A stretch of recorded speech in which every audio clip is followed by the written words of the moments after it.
Welcome to the American Dream. It is always great when we get to have Eran Sinai. He is CEO and founder of ID Cyber Center. It's great to have you in here, and I'm looking forward to this topic today. Thank you. Good to be here. Always great to have you. First, I want to touch, I know you have a radio show, Yes. I think ESPN. That's right. Why don't you just tell me a little bit first about your passion for that and what your topics kind of have been lately? So whenever people hear ESPN, obviously they think it's a sports show.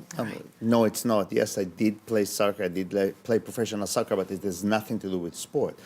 It's a talk show. It's called Common Sense with Eran Sinai, and we bring different guests. We want to take topics that in the realm of the world and make them simple, make them bring common sense into him. So we could have city official from the district attorney to realtors to nonprofits. So we try to really take what's happening here in the world and really make sense to people so they can understand what it is about. And it's fun. The show is live streamed, so people can watch us live in the studio. It's podcasted simultaneously. You can listen to it on the radio. And I love doing it. It's a lot of fun. And I think it's something that people really want to hear more. Everybody's tired of the mainstream stuff, or like we talk about here with, just more negative media. It's so great when you get to hear things that are empowering or inspiring or make you think differently. And hopefully people come out a better person after hearing your show. Absolutely. And, it's Monday live at 5 p.m. So people are listening in the radio, believe it or not. Sometimes they don't want to just listen to music. And I try to make it fun. It's not heavy. It's light. I love trivia. I love music. So I always involve things like that. And people, in the beginning, they sit like this. They're a little nervous. And towards the end of the show, they're like, oh, that's an hour already? And it's gone in a second. And you know how it is. So I enjoy it. Isn't that fun when you watch people relax into it? Yes, and absolutely. to where they're not nervous anymore and they realize, okay, I'm just here. And people want to hear natural conversations. Yeah. They want to hear people that are, engaging and inspiring. So I think that's so awesome that you're doing that. And it is. I'm glad we got to touch on that. Yes, thank you. Obviously, one of the really important roles that you play is being founder and CEO of ID Cyber Center. Right now, cyber, people are heightened about it. There's a culture right now, everybody's worried. They're worried about cyber attack. First, tell me, what you see as a culture that the world is looking at as far as cyber. Unfortunately, it's not going to get any better anytime soon. As a matter of fact, there was just a convention. It's called Black Hat Convention in Vegas. That's where all the good hackers get together and discuss what's next. And the biggest topics, believe it or not, was voting. Do we want to use pen and paper or do we want to use digital? So it affects every area of our lives. And I think we cannot, and a lot of people, you'll be amazed from research we have done, bury their heads in the sand and thinking if they won't look into it, it won't happen to them. But when we talk about breaches and data leaks, and we're looking at Equifax, one of the 3 credit bureaus, when over 148 million people's information is out there.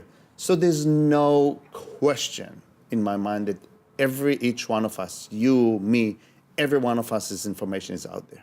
The question is if they're going to do it, when they're going to do it, and not if, but when, and what they're going to do with it. So I would really recommend that people don't bury their head in the sand. Check on a regular credit your credit card statement. Check your credit once in a while to see. Check your even medical bills. Once a year, get a statement from your insurance company and go through it, kind of x-ray of your insurance bill, because there's a lot of medical identity theft. Wow, that is great advice. And I bet a lot of people don't think about that. No one does it. No one does it. And I said, look, it is tough. There's pluses and minuses with being so advanced, but we're not going backwards, we're going forward. And the thieves, yes, they're getting a little more sophisticated, but it's not as much as them being sophisticated as much as the tools are so much more readily available. So I just encourage people to really be conscious and proactive. You can't prevent it, but you can be proactively doing things to protect yourself. So you really see that the worry kind of is real. Is there anything that people are worried about that maybe shouldn't be and they're focusing on the wrong thing from your perspective? Yes, I think people are focused on the credit card and they think, well, it's okay, if they'll steal my credit card, the bank will reimburse me. But it's not only that, it's much deeper than that. It is using your identity to even do crimes. It is doing things that could hurt you financially, that you're going to have a problem proving that it's not you. And I always say, no, even quickly, people don't know the difference between using a credit card and a debit card as far as liability. And it is so common. A small, quick example, Demi Moore, everyone knows who she is. A few weeks ago, and you guys can check it out, someone called American Express, and he knew enough information about her to say that her card was stolen and change her address so her new card will be sent to his address. He got her new American Express, and it was in the paper, spent $169,000. Now, because it's her, they didn't question the spending. Then he tried to sell the merchandise. Lucky her, and it never happened. He got caught, right? But what I'm trying to say, don't ignore things. People know about you enough that they can create those synthetic fake profiles just like that. So be proactive, look at your credit card statement, and, worry but keep living. Sure. And that's really I what I think have being to say. proactive and making it the new habit. Absolutely. We've had to learn a new habit of living with cybersecurity and with worrying about our identities. It has to become a new part of our almost daily life of being proactive, like you're saying. Absolutely. And I think we could probably do an entire half-hour show just on this. That's right. I really appreciate that you brought up these key topics. You're I hope welcome. that our viewers really heed the warning, and we'll be right back with more of The American Dream.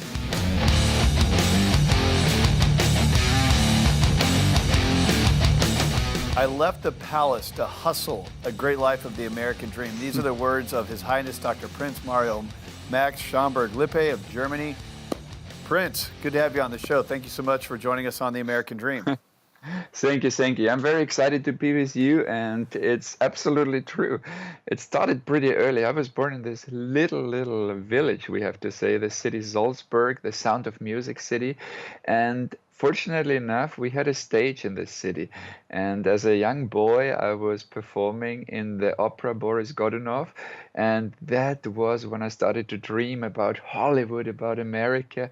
And it just became my biggest dream. And then when I was 16 years old, I started to do a radio show and started to do television. So I'm with the media all my life, but of course, first it started in Europe.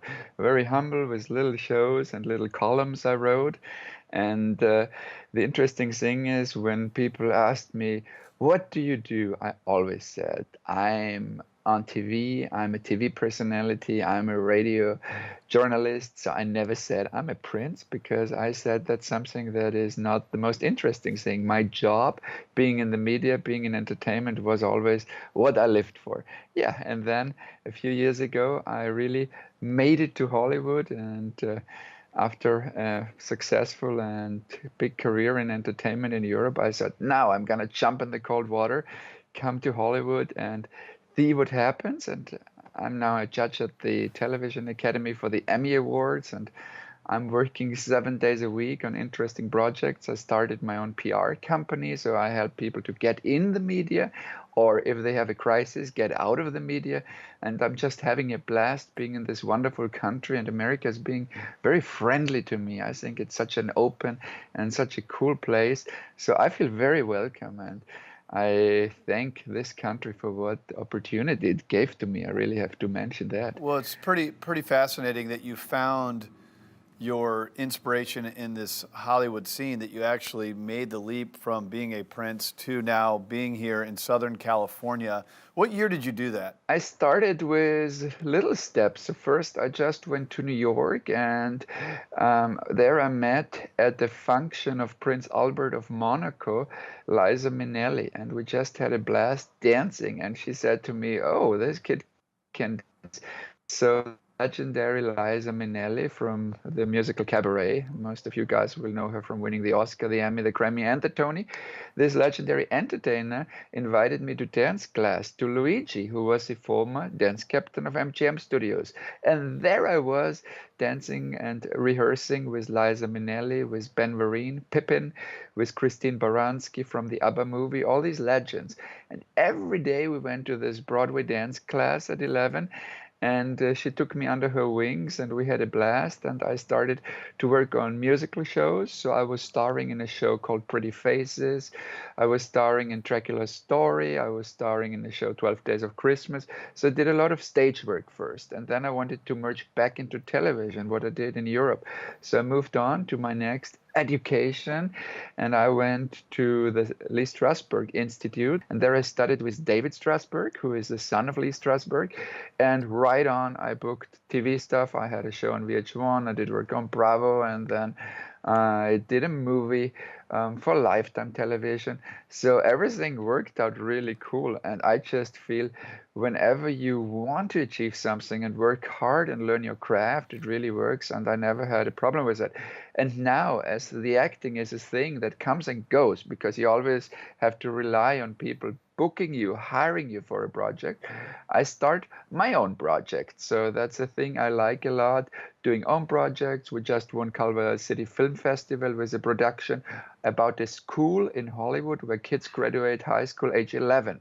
And I teamed up with this school because I think it's such an advantage for American kids to be able to graduate with the high school degree age 11. Then they can go right away into learning a profession or studying.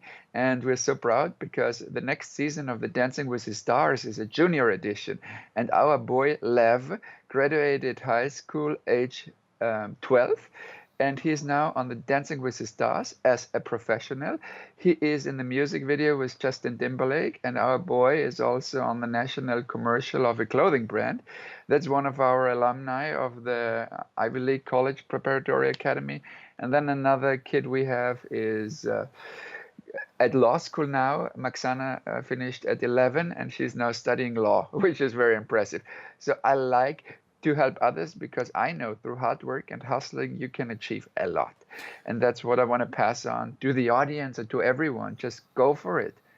Well, you're an award-winning actor and a TV host as well, so you're very much in the space. You like the art of it all, but it sounds like you also have that entrepreneurial spirit where you're starting businesses and you're doing things for others. Explain what you're doing in that world. Yeah, so meaning being an entrepreneur is for me one of the greatest things, and it really came up in me when I came to this country because there are no greater entrepreneurs than the American ones. The speed of a project that can be commenced, then the power of economy in this country is unparalleled. So I love what opportunity you can have here, and it's just a question of seizing your moment. And so many people asked me, Prince, how did you become so well known in Hollywood so fast? You won all these awards, you're in the press, so how do you do that? Well, I've been in the public all my life, and I've been in journalism all my life. So this is what I know best. And then I said, well, you know what? Why don't I start a PR company and help others to promote their person, their product, their company?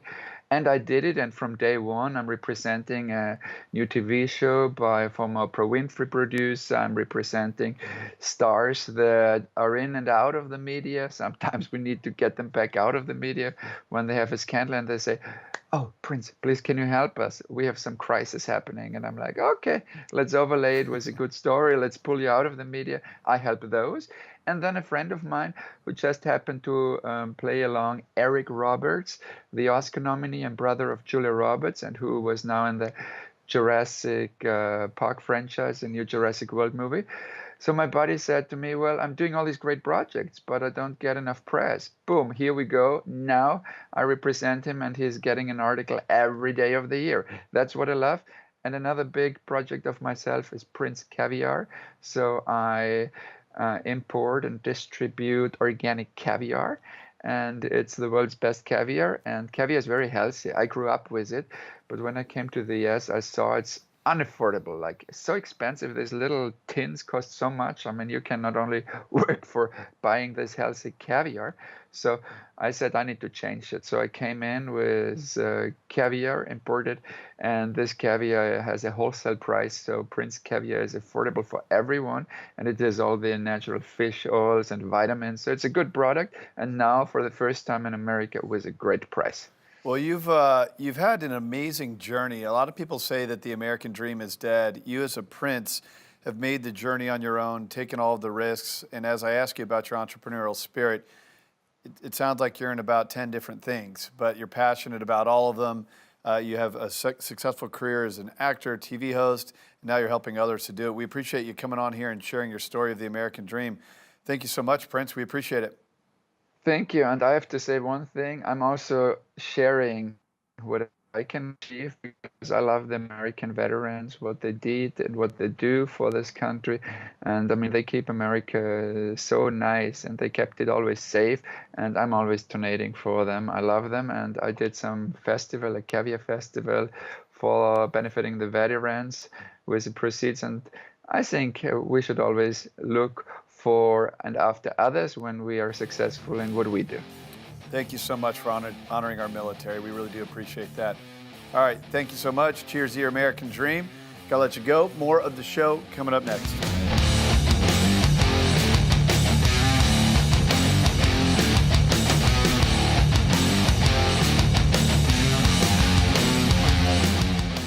Hello and welcome back to American Dream. Today we have elite Kentucky Homes realtor Dolly Rivero. Dolly, welcome to the show. Hi. Hi. Hi, how are you? Good. I'm doing great. So I hear really quickly, just want to tell everyone that you're bilingual. You're fluent in Spanish.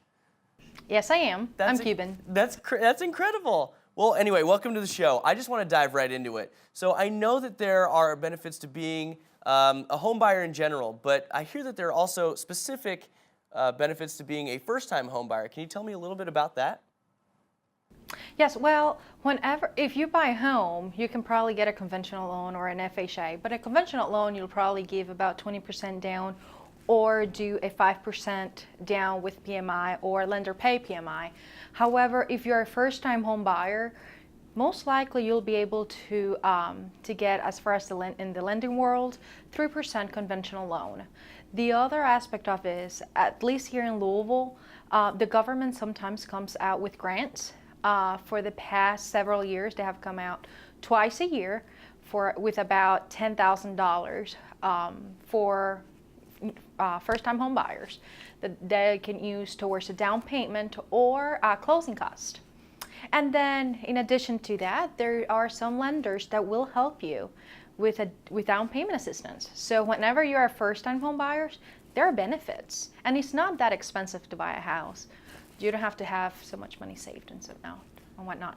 Gotcha. Well, so I know that a lot of lenders these days ask for a lot of things from people who want to be home buyers. One of those things being credit.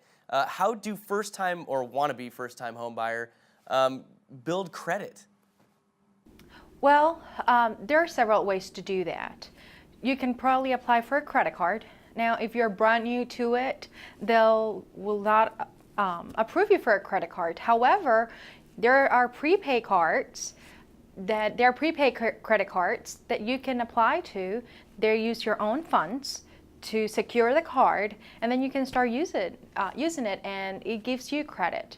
Then there's another option where you can ask a family member to add you to their credit cards if they have good credit. That normally helps you build your credit as well.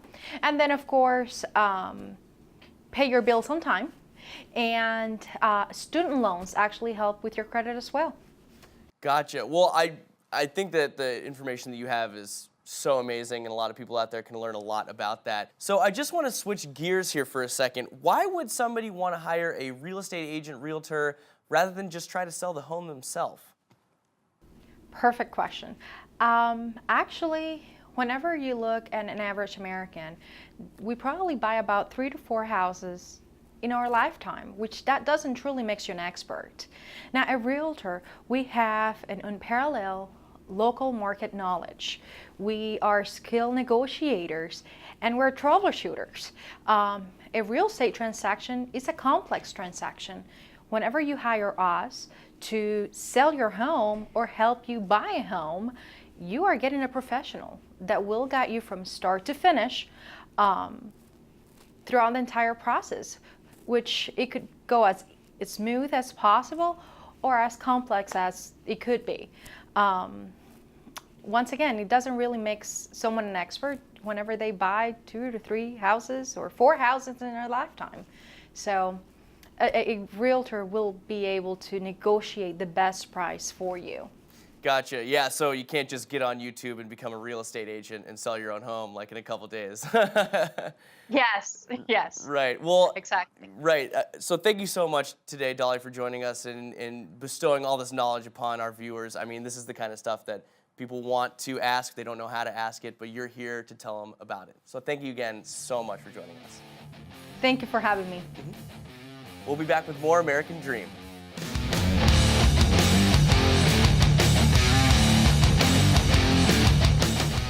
Welcome back to the American Dream. Today we have first-time guest Pam Ruckriegel, who is broker-owner of Louisville Real Estate Pros. Welcome to the show. Thank you. Thank you for having us. Yeah. So, Pam, we hear that you were originally with a larger firm, and recently all of your expertise has led to opening up your own brokerage, excuse me. So, first off, congratulations. Can you tell us a little bit more about that? Yeah, you know, definitely 14 years in the business. I just felt it was time to just go out on my own and hang my own shingle. So that's what I've done. That's awesome. So tell us a little bit more about the partnership program that you've put together. So basically, I want to partner with about 4 or 5 small nonprofits, some small grassroots organizations that are making a direct impact on people here in Louisville. And throughout the transaction, I'm going to make people aware of that and give them the opportunity to expand their charitable giving as well. And that's why I've brought Andrea here today, Andrea Scott. She's the co-founder of one of those organizations, and I wanted to let her tell you guys about it. Yeah, Andrea, tell us more about that.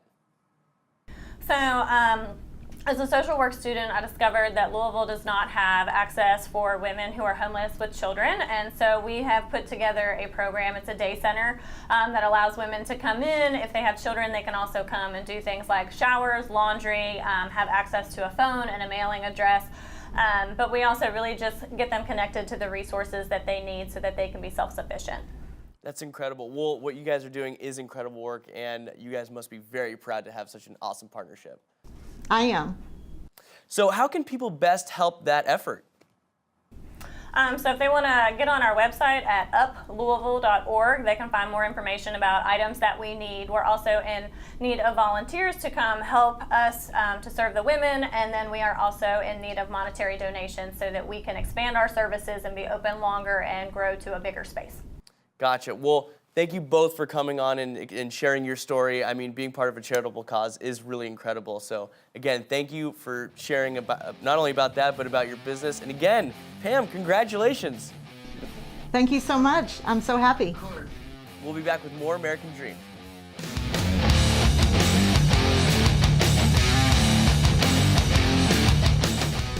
Welcome back to American Dream. Today we have first-time guest Andrea Walker, who is a Keller Williams realtor. Welcome to the show, Andrea. Thank you. Of course. Super excited. Yeah, nope, we're very excited as well. Now, I heard through the grapevine that you were recently, is it inducted into the Greater Louisville Association of Realtors? Can you tell me more about that? It's actually into their board of directors. Yeah, so great question. You're nominated and then you get elected by your fellow colleagues. So it's a high honor for me to be able to serve the next 2 years to really go to bat for our agents here in the city. Yeah, that's excited. Great. Good for you. You're excited. Yeah. So yes. First off, I want to ask you, what's the market like in Louisville right now? Well, probably the same as it is elsewhere. It's a very hot market. Lots of buyers. Small amount of sellers, and so therefore it creeps into the multiple offer situation that's probably happening nationwide. But we love it. Those of us who are in this as our full-time career, we love it because it kind of pushes out all the, what I want to say, the small realtors or those that are not really in it to really work for their clients and maybe are just doing it as a part-time hobby. Gotcha. So in the market, when it's so aggressive, how do people get ahead or win in those multiple offer situations? That's a great question, and I love winning multiple offers for my clients. Makes me feel like a hero for them and really going to bat for them. So What I do as an aggressive agent is I teach them all about where they would want to end up if they were to purchase this house. So let's pretend like the house is a $300,000 home and several clients want that. A lot of clients are going to go over the asking price.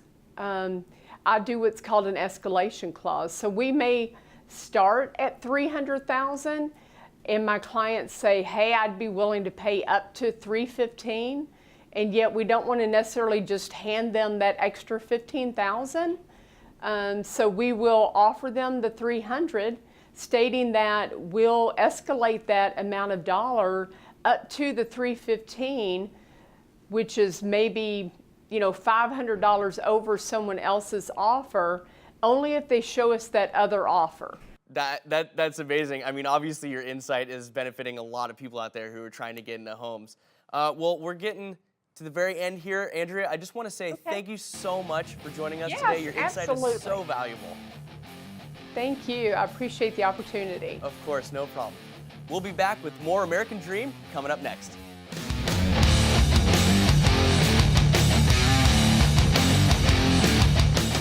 This week, I want to dig a little deeper into the beginning steps of financing a home. Most of us have heard of a pre-approval or pre-qualification, but have you heard of a loan commitment? In today's competitive market where there's a lot of multiple offers, it's essential to have a leg up on other buyers. Sometimes a pre-approval is not enough to give the sellers that warm and fuzzy feeling. It's not always the highest bid that wins. Usually it's the fastest, quickest, safest, less resistant offer that gets it. This is where the loan commitment can come into play as a front runner. Number one reason is your loan commitment is not a guess. Your loan is actually seen, touched, reviewed by the underwriter. This minimizes any risk the loan might have. It also dramatically shortens the length of time it takes to complete this transaction. Second reason, and just as important, less stress. This allows the horse to truly be in front of the carriage. Making an offer, negotiating, home inspections, just to name a few. The loan commitment gets 90% of the financing out of the way before you find your home, which means the stress of financing is removed, allowing you to concentrate on your new home. I'm Freddy Western with Prime Lending, and this is your Mortgage Minute.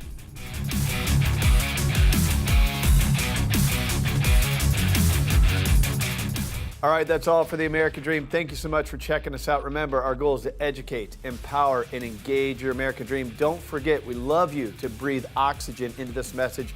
Follow us on social media, and don't forget, we'll catch you next time. See you next week.